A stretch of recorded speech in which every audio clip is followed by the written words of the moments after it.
Hello! I had a bit of time to kill, so I'm going to review Teenage Mutant Ninja Turtles Mutant Mayhem. I saw it in the summer, and I saw it again recently.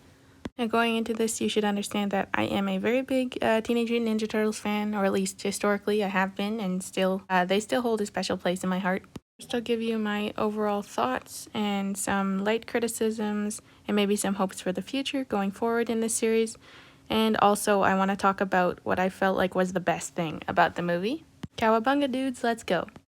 My overall thoughts. Someone asked me what I would rate it out of 10, and I think I gave it a 7. I really enjoyed the movie. I absolutely dig the art style. I know some of my brothers thought it was a little hard to watch because of how ugly the human characters are. And while I agree that they're ugly, it didn't bother me because I felt like it was consistent with the overall style they were going with, which felt like you kind of have the real world that's been scribbled over by a high schooler.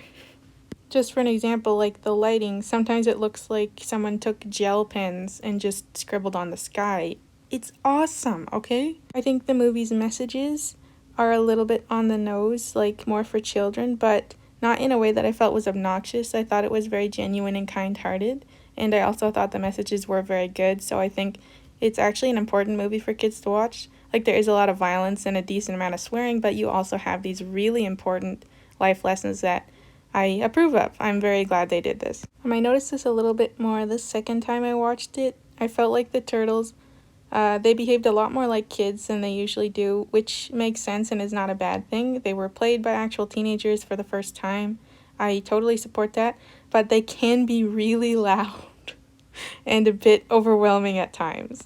Now let's talk about the real kicker, the thing that I think can really ruin almost any TMNT adaptation, is each turtle's distinct personality. Do not remove these, okay? Just don't do that. Thankfully, it seems this movie really does seem to know who each turtle is, and while kind of presenting them in a bit more of a modern way, they're still staying faithful, and I really appreciate that. I do have a few positive things to say and a few negative ones though. First, the positives. I think this might be the best, or at least my favorite, Leo we have ever received. Leonardo is usually one of my least favorites, and that does not mean I don't like him. Calm down. But he is often very arrogant. He has a problem where he thinks being a leader means he doesn't have to listen to anybody else, and that is a huge problem, and sometimes it takes forever for them to resolve this. But I think this Leo is so much more innocent and well-meaning. He still clashes with the others, but maybe not so much because he isn't listening to them so much as he is very conscientious and afraid of doing something wrong. Because if something bad happens, the responsibility falls on him as the leader. He also really looks up to Splinter as his mentor, and that makes it harder for him to disagree with Splinter and go along with his brothers. I do think Donatello is often reduced to a side character, and sometimes even Mikey. And because of this, at least in some versions, I really don't like these two as much as I could because they're not nearly as interesting because we don't have much beyond, oh, this guy's funny and this guy does machines. But I totally support this version making Donnie not just an intellectual who is good at planning and making things, he is also a weeb. Bro is just representing me right here. I think this is a great way to add another layer to the character without removing from him being more of a nerd and an intellectual.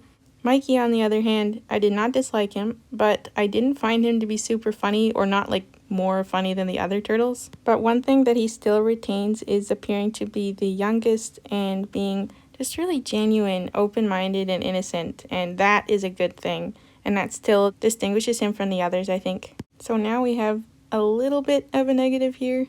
Anyone who knows me knows that Raph is my favorite turtle. I would die for him. Just kidding, but he is a really important character to me personally, so I'm gonna be biased somewhat. I think part of the reason why I didn't connect to him as much is because I think he just doesn't have enough screen time. He's not really focused on as an individual that much. And maybe that's just because they couldn't do that in this movie, and I've been spoiled. Raph is usually so important in every adaptation. Another thing is, I think the reason why most people who like Raph really stick to him is because he's not just tough and cool and aggressive or angry.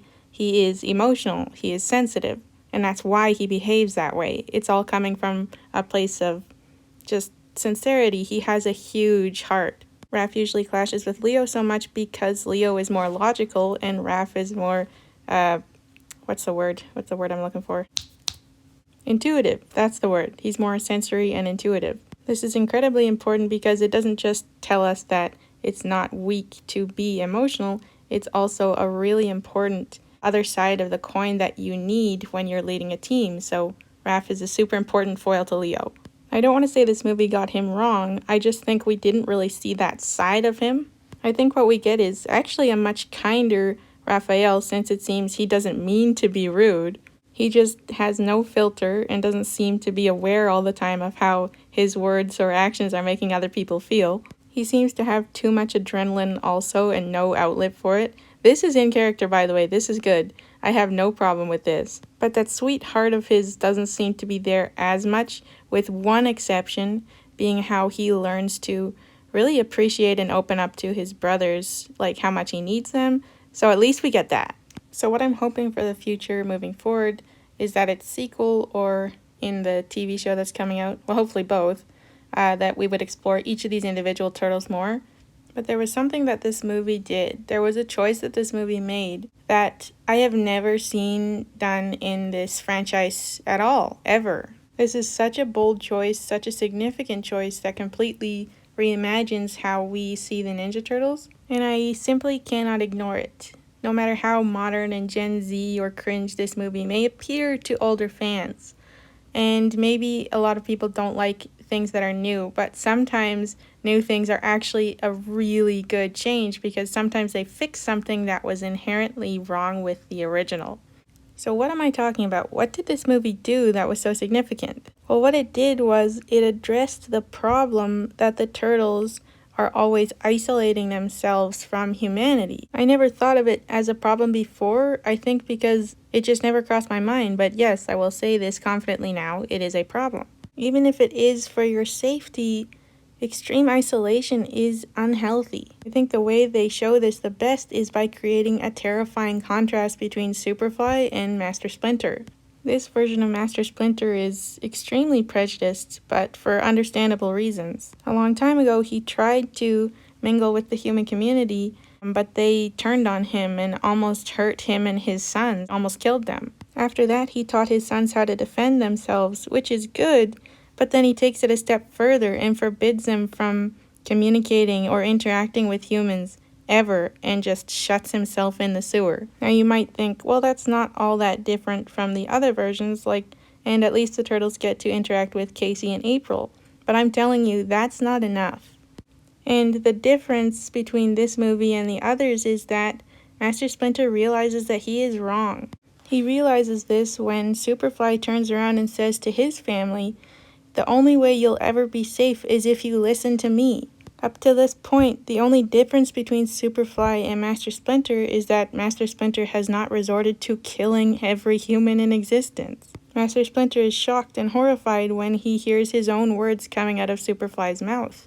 If he takes this a step further, perhaps he would become like Superfly, and not only that, he knows that his boys will never be happy. But that doesn't just mean that Master Splinter will allow them to be friends with April and maybe eventually Casey Jones. No, not in this movie. In this movie, for the first time ever, the Turtles step out into the community.